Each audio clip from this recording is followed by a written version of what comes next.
Ehe. Na amekwambia yuaitwa nani?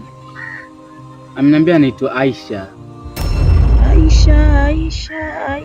Aisha. Wasichana wengi mji wakati mimi nawajua.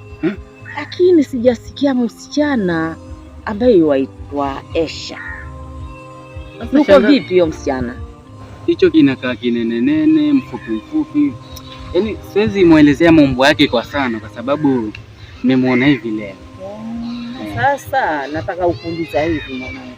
Aisha huyo hakukwambia hata babake ni nani? Hata kama huyo Aisha nimefikiria sana, sijasikia msichana akitwelu jina la Aisha. Lakini pengine amekutajia babake anaitwa nani?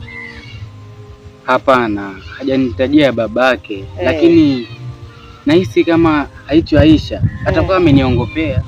Sasa mwanangu, nimesikia na huyo Aisha sijamsikia hapa mtaa wakati, lakini nakuomba ufanye hivi.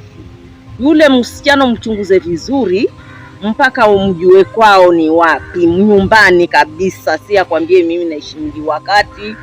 Unasikia?